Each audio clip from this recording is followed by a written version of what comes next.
Hey everyone, welcome to my channel, or welcome back if you've been here before. I'm Amy, and today we're making calzones, like mammoth hot pockets or hulked out pizza rolls, a gigantic ravioli with an identity crisis. Anyway, these are a lot faster to make than you would think, and way easier than I expected. Plus, making them at home, we can be more traditional, like pepperoni and sausage, or we can just stuff them full of whatever we want. So today, we're gonna make 3 different calzones just by packing them full of different things, because when it comes to our food, we all need wondrous variety. So let's get cooking. First things first, we need to make our dough. The cool thing is, this dough is really fast and it's really easy, and it doesn't need to proof for hours and hours before we can use it. So to start, we need 1.5 cups of warm water, and we want this to be between 105 and 110 degrees. Add 2 tablespoons of sugar and 1 tablespoon of active dry yeast. Stir that up until the sugar and the yeast are mixed well, and then set this to the side in a warm place for about 5 minutes, just so the yeast can get foamy. While the yeast blooms, add 3.5 cups of all-purpose flour and a teaspoon of coarse salt to a large bowl or to your stand mixer bowl, and give that a quick stir. When the yeast mixture is ready, pour that into the flour bowl and mix until everything comes together. Now, if you're using a stand mixer, you would want to use the dough hook attachment for this part. This dough is going to be pretty sticky and very, very soft at this point, but that's exactly what we want. When it comes together and it looks like this, set the dough to the side and let it rest for 10 minutes. Now we're going to get started on our Italian sausage. In a medium skillet, add as much sausage as you're going to need, which will depend entirely on how many calzones you're making with sausage. For all 4, you would need 8 ounces, but I'm only using sausage for one of the calzones, so I just grabbed 1 sausage link, removed it from its casing, and that's how much I'm going to use. Cook the sausage and break it apart while it's cooking. When it's nicely browned and fully cooked through, remove it from the heat to wait for later.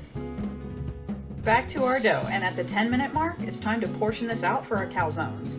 Scrape the dough out of the bowl onto a floured surface, and then shape it into a rough ball.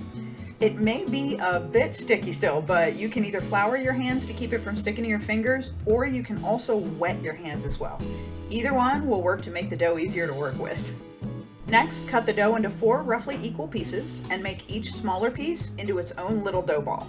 Then we're going to let these sit again for another 10 minutes. Letting the dough rest at this point makes it easier to roll out, and it'll be less likely to try and pull back as you roll it. At this point, it's also time to preheat the oven to 425. Okay, after 10 minutes, we're ready to roll out our dough and assemble these things. Roll 1 dough ball into a roughly 8 to 9 inch round. You don't want to go any bigger than that because the dough will get pretty thin and there's more risk of putting holes in it. Now we're going to spread some ricotta on half of this dough round, leaving some space around the edge. Now we only need a 1/2 cup of ricotta for all 4 of our calzones, so it's a good idea to portion out that 1/2 cup before rolling out the dough, and then only use 1/4 of that for each calzone.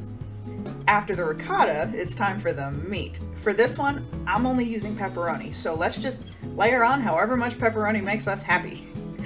After that, we need mozzarella cheese. Layer on some shredded mozzarella, largely to taste, although the recipe I'm using calls for 1/4 cup per calzone. And that's all our fillings. Fold the empty side of the dough round over top of the fillings, and now let's seal this thing. To best seal it, we don't want to just press things together. As you can see here, I'm folding the bottom edge over the top edge and then pressing the dough to seal, and then I'm almost twisting it into a little spiral shape, sort of. This will make blowouts much less likely in the oven than if you just press the edges together. Then gently move the calzone to a parchment-lined baking sheet, and be sure to support the calzone here because these are very soft and floppy. Now keep going until all 4 are done. For the second one, I also added that lovely Italian sausage we cooked up in between the pepperoni and mozzarella cheese. Last, I made 2 bacon and mushroom calzones. I know, very not traditional and maybe even a little bit weird. I also used canned mushrooms since I didn't have any fresh mushrooms on hand at the moment. I made sure to soak up the excess liquid with a paper towel first though, since those canned mushrooms are just swimming in brine. But hey, using what I have in the pantry means I don't have to go run to the grocery store every day for random ingredients, and it ends up saving me a lot of money on my weekly grocery shopping. So that is a win. Alright, all 4 calzones are loaded and folded, so let's finish these up. Whisk an egg and a tablespoon of water together in a small bowl and brush the egg wash on top of each calzone. Make sure when you're doing it to get the whole thing as well as the edges when you're brushing on the egg wash. Next, mix up a little oregano and basil in a bowl, about a tablespoon of each, and sprinkle that all over the calzones too.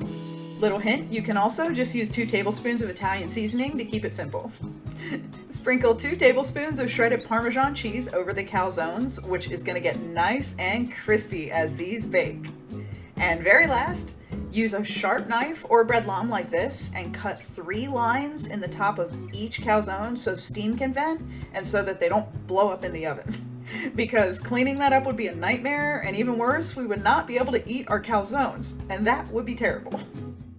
Bake these for 15 to 18 minutes or until the calzones are nice and golden brown on the top and fully cooked through. For me, these were done at right about 16 minutes. Pull them out of the oven and let these sit for 3 to 5 minutes on the pan before cutting into them. This prevents the leftover steam from burning your fingers and lets the very melty cheese set a little. Then it doesn't run out immediately like mozzarella lava and leave us with big air pockets lined with pepperoni or bacon. And it's really hard to let them sit. They look so good and they smell amazing, and it's a very long 5 minutes, but it's a really important step. And after 5 minutes, dinner is ready. Chop these bad boys in half, pour some marinara or some alfredo sauce in a bowl, and let's chow down. Look at that cheesy goodness right there. I mean, the crust is perfect. It's really light and airy, fluffy almost, and it made such soft calzones, but they hold together beautifully for such a soft dough. Nothing is falling out. The calzone holds its shape. It does not flop all over the place. And check out that crust. Seasoned and crispy. It just looks perfect. We did the pepperoni and sausage calzones in marinara and the bacon and mushroom calzones in some alfredo, and they were epic. Absolutely epic. But I must say that the ricotta is necessary. It's definitely not an optional ingredient. I think without the ricotta, these would actually be too dry. But the creaminess of the ricotta adds to the perfect amount of moisture and a subtle flavor. And I also have to say, those bacon and mushroom calzones were delicious with the Alfredo sauce. Like, absurdly delicious. I think those are my favorite calzones now. They were just so good. And I will give the obligatory reheating options here, but it was really difficult to even have any leftovers of these at all. You could use the microwave, but that could possibly mean soggy, rubbery calzones. The oven or a toaster oven is great. 425 till they're heated through, maybe 5 minutes, and they may as well be brand new. Nice and crispy. I mean, if you have any leftovers anyway. Thank you so much for watching my video. Please like and subscribe and leave me a comment like what are your favorite calzone fillings. Stay tuned on Wednesdays for fun and delicious recipes from popular movies, books, TV series, and video games right now. We're starting Outlander this week, and that means Scotland, so you don't want to miss that because there is some awesome food coming up. I hope you have a wonderful week, and I'll see you back here next Wednesday for another comforting, cozy, home-cooked meal. Bye!